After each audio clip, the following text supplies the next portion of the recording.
ఆయనకి ఫేవర్‌గా ఈ మధ్య కాలంలో సినిమాలు రావడం మనం చూసాం. 'యాత్ర 2' అని చెప్పేసి ఒక సినిమా వచ్చింది. అట్లాగే 'రామ్ గోపాల్ వర్మ' 'వ్యూహం' అనే ఒక సినిమా త్యా తీసుకొచ్చారు. అలాగే 'శపథం' అని చెప్పేసి ఒక వెబ్ సీరీస్‌ని అక్కడ ఏపీ ఫైబర్ నెట్‌లో రిలీజ్ చేశారు.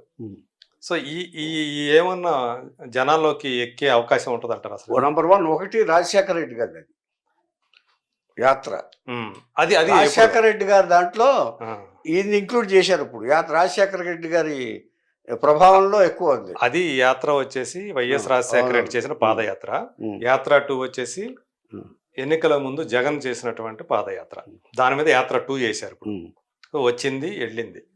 అదే ఆ సినిమా తీసిన ఏ ఆయనే ఈ ప్రభావం సినిమా ఉండదు సార్, ఏ ప్రభావం ఉండదు సార్. ఇప్పుడున్న వ్యతిరేకత రెట్టింపు అవుద్ది. ఇది చూసిన తర్వాత ఇక రెట్టింపు అవుద్ది తప్ప ఏ ప్రభావం ఉండదండి. అదే. ఒకటి దుర్మార్గానికి ఎప్పుడు కూడా లాంగ్ స్టాండింగ్ ఉండదు సార్. ఆయుష్ ఎక్కువ ఉండదు, ఓకే.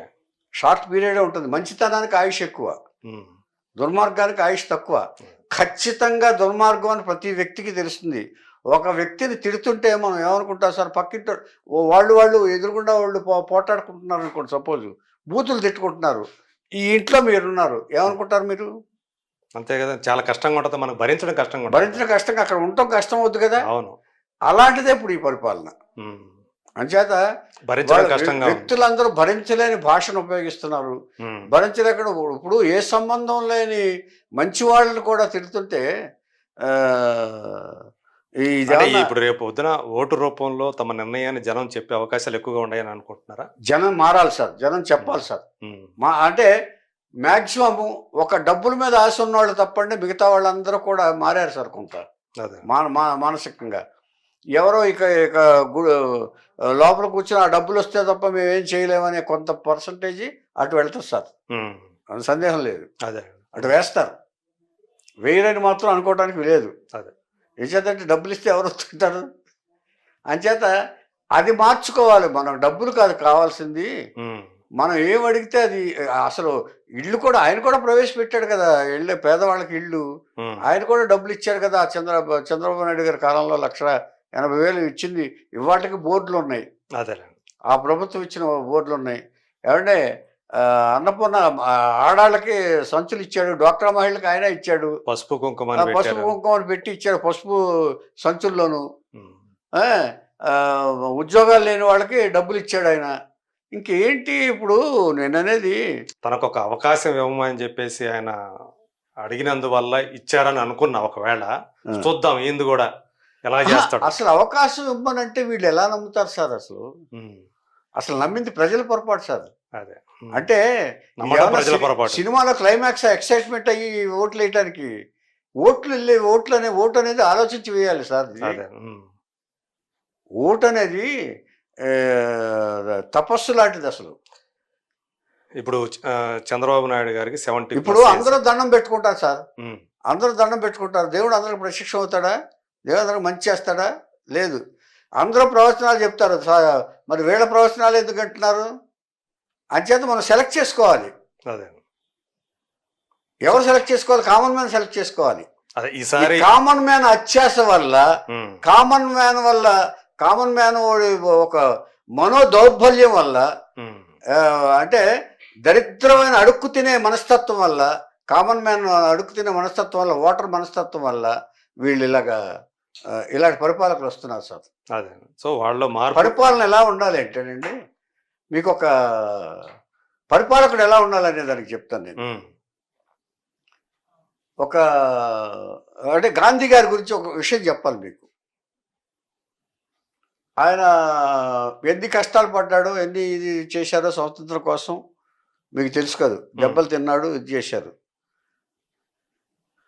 ఆయన అదే జనవరి 30వ తారీఖుని బిర్లా మందిర్లో రాములు వారిని ప్రజల కోసం ఇది మనకి అంతా వచ్చింది కదా అని ప్రార్థించడానికి వెళ్తున్నాడు సార్. జనాలు ఎక్కువ మంది వచ్చారు. అందులో గాడ్సే ఉన్నాడని ఒకరికి తెలిసింది. చంపడానికే ఉన్నాడు, గాంధీని చంపబోతున్నారు అని ఒక సిఐడికి తెలిసింది. అప్పట్లో మన ఇండియన్ మెడ్రాస్కు సంబంధించిన ఒక సిఐడి ఉన్నాడు, తమిళియన్. వాడికి తెలిసింది. తెలిసి ఇమ్మీడియట్ సర్దార్ పటేల్ ఉన్నాడు అక్కడ. సర్దార్ పటేల్ ఉంటే ఆయనకి చెప్పారు, సార్ ఇది ఇలా జరిగిపోతుంది ఆ, అని. ఈయనేంటి అంతా బాగుండాలని ప్రార్థన చేయబోతున్నాడు అని. ఎవరి కోసం ప్రార్థన చేస్తున్నాడు గాంధీ గారు? ప్రజల కోసం, ప్రజల సంక్షేమం కోసం, రాష్ట్రం బాగుండాలి, దేశం బాగుండాలి అని ప్రార్థన చేయడానికి వెళ్తున్నాడు. తన ప్రార్థన తన కోసం ఒకటి కాదు కదా, వెళ్తున్నాడు. వెళ్తుంటే అప్పుడు సర్దార్ పటేల్ అన్నాడు, ఏమంటే మీరు జాగ్రత్తగా వెళ్ళిపోదాం, ఇక్కడి నుంచి వెళ్ళిపోదాం, మీ మీద ప్రమాదం ఉంది అని చెప్పాడు. నా రాముడికి నాకు మధ్య, నా ప్రజలకి నాకు మధ్య అడ్డు చెప్పబాకు పటేల్ అని చెప్పేసి ఆయన అక్కడే ఉండిపోయాడు. ఏం జరిగిందో తర్వాత తెలిసింది. సో అంతటి త్యాగానికి, అంత త్యాగమూర్తులు పుట్టిన మన దేశంలో ఇలాంటి దరిద్రాలు జరుగుతుంటే ఈ ప్రజలు ఎలా క్షమిస్తారంట? అదే ఇప్పుడు ఎవరిని తప్పు పట్టాలంట? నాయకుల్ని కాదు, ప్రజల్ని. అదే ఈసారైనా వాళ్ళు ఈ 5 ఏళ్ల పాలన ఎలా ఉందో వాళ్ళు చూశారు కాబట్టి ఇప్పుడు రేపు జరగబోయే చాలా మంది చూడలేదు సార్. మీరు అదే ఇదవుతున్నారు. ఈ 5 ఏళ్ళు చూడలేదంటారా? డబ్బులు తిన్నోళ్లే ఉన్నారు ఎక్కువ, చూసిన వాళ్ళందరూ మన్నాటోళ్లే. అది ఇప్పుడు ఎన్నికల్లో మరి ఎలాంటి నిర్ణయం తీసుకోబోతున్నారు? ఎన్నికల్లో కొంత మార్పు ఉంటుంది సార్, కానీ పూర్తి మార్పు ఉంటుందా లేదని నాకు డౌట్. ఓకే, అంటే మళ్ళీ ఎవరు ముఖ్యమంత్రి అవుతారు అనే దాని మీద మీకు అంటే చంద్రబాబు నాయుడు గారు ముఖ్యమంత్రి అవుతారు sir, no doubt. No doubt. మరి ఇంకా అదే కదా అక్క, అవుతారంటే పార్టీ గెలిస్తేనే అవుతారు కదా. పార్టీ గెలిస్తేనంటే ముగ్గురు కలిశారు కాబట్టి, అదే కలిశారు కాబట్టి సీట్ల దీంట్లో ఆయనకి డెఫినెట్గా ఛాన్స్ ఉంది సార్ చంద్రబాబు నాయుడు గారు. ఎప్పటికైనా పవన్ కళ్యాణ్ ముఖ్యమంత్రి అవుతారు అనే దాంట్లో మీకు ఏమన్నా నమ్మకం ఉందా? అంటే చాలా టైం పడుతుంది సార్, చాలా ఎక్కువ టైం. ఒక అడుగు లేస్తున్నాడు.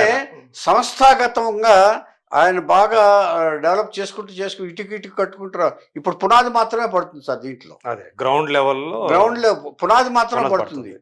కానీ గోడలు కట్టి ఇటుకలు పేర్చుకుని గోడలు కట్టేటప్పటికి టైం పడుతుంది. ఎప్పటికైనా ఆయన మెచ్యూరిటీ వస్తుంది అప్పటికి.